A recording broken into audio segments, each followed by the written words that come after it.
guys, how you doing? Jeff here. Today's going to be the set of a couple of videos.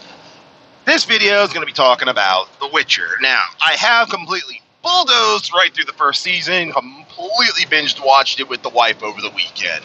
So I have seen the entire series. Disclaimer, this is not meant for kids, never meant for kids, this is for adult audiences. Now, my experience with The Witcher is this. The series, I know of the games and I know of the books. I've never played the games, I've never read the books, so that's my full disclosure point of view on this show. And I will be having to go into some spoilers. It's not going to be anything major. I'm really not going to try and involve the plot too much. Though, for watching, you're kind of going to want to know these things if you haven't watched it already. But anyways, here we go. And there, like I said, will be spoilers. But first off, my overall opinion of this show, it was good. I give it about an 8 out of 10. Solid show. Sword fighting was on point. Oh my god, that was so well choreographed. Star Wars, you could learn a thing or two from shows like The Witcher or AMC's Into the Badlands, because your fight choreography was way the hell off from like The Witcher or, like I said, Into the Badlands. Set design and costumes, phenomenal. Oh my god, did it look good. For the setting that they were aiming for, they absolutely nailed it. Now, as far as the characters go, again, I don't know much about the characters in the game or in the books, but for me, they felt quite solid. They felt a part of the world. Geralt, the main character, Henry Cavill's character, definitely felt like a stranger in a land he knows, but is forever outside of, and it's definitely a plot point of his character and trying to deal with his feelings, his passions, his motivations, how he deals with the world. Very well done. I tip my hat to Henry Cavill. He, in my opinion, nailed the role. Now, I know mileage will vary depending on how much you played the games and all that and what you had in your head. I personally thought he played a damn good character. I personally thought he hit a home run at minimum. Knocked it clean out of the park. I thoroughly enjoyed him as Geralt. The rest of the characters, very good performances. I also liked the character of Yennefer. She had a very compelling story, but it did not overshadow Geralt. It was just another part of the story that was really good. Ciri, the little princess, her story kind of felt all over the place, but she definitely has some very good hints of intrigue. I'll be interesting to see where she goes going forward. But I really can't say anything bad about the characters. Even the queen who's in charge of the country that comes under attack during the plot of the show, I even enjoyed her. She was a queen's queen and one who led from the front line and was in charge of the kingdom, even though she did have a king who she married, but there was no hints of who was in charge. It was her, and the person that got to play her did an absolutely fantastic job. I had no complaints. And this, once again, destroys the narrative of men don't like women in strong positions. As long as they're told well and have some kind of backstory and, have desires, motivations, character flaws, quirks, I have absolutely no problem if she was the queen and she was in charge. Absolutely none. And she paid for her sins. Yeah, I'm trying not to go too much into plot, but you can definitely tell in episode 1. Now, this is where we're going to get into some plot, because if you're not paying attention, shit's going to be confusing as all hell. In fact, it got me to about episode 6, even though I enjoyed the story. It's just like, wait a minute, I thought what the fuck is going on here? And then it finally dawned on me. Oh, Geralt's story is, Geralt and Yennefer are filling in the backstory that gets us to the plot of episode 1 and the plot of this first season. And it's not to say that what Geralt, Yennefer, and Ciri are doing are bad or wrong or, anybody feels overshadowed.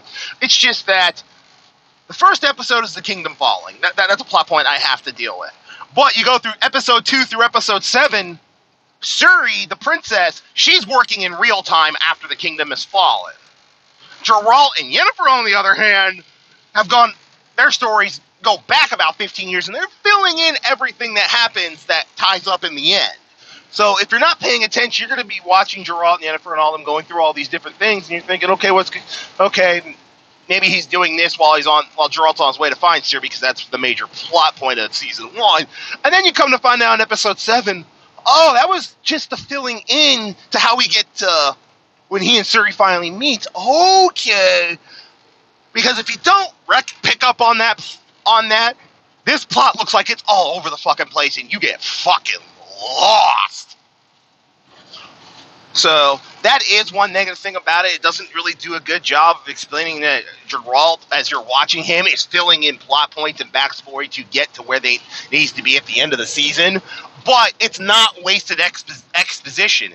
In fact, a lot of it is key stuff that ends up at the end. Same with Yennefer, the mage that the Witcher gets involved with, and then they get out of involvement. I mean, it's a complex narrative story, but you need in that backfilling to understand where we are and where we're going. And once you figure that out and everything clicks into place, it's like, oh, now I understand of how Geralt gets from point A to point B to point C to point D. It fills in what happens up until the point of episode 1, and you figure out where he was during episode 1. It's like, well, shit, if he just done this, Ciri wouldn't have done all that, but it just points out that sometimes destiny has a plan, and sometimes hindsight's 20/20.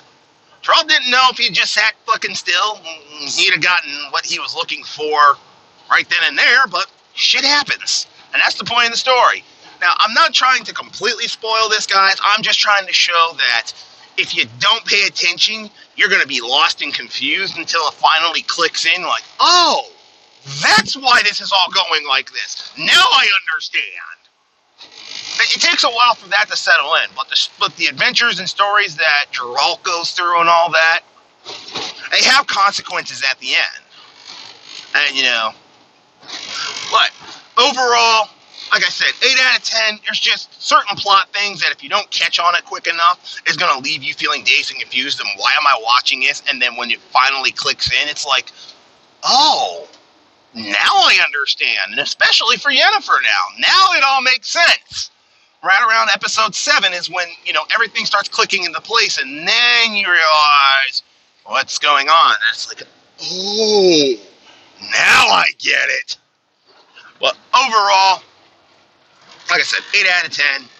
I recommend it. It's probably one of the best shows on Netflix right now. And of course, the SJWs. We got to talk about this point. SJWs freaking hate it because, well, Geralt, Henry Cavill's character, is a strong, headstrong, toxic male who doesn't just bend the knee to the women misandry at every turn and then is a cuck. And it's like, well, I'm sorry, Witchers ain't made like that. And the fact I'm sure that only Witchers are men and they're made from little boys and all this other stuff, I'm sure, makes them blow an absolute gasket. But, like I said, overall,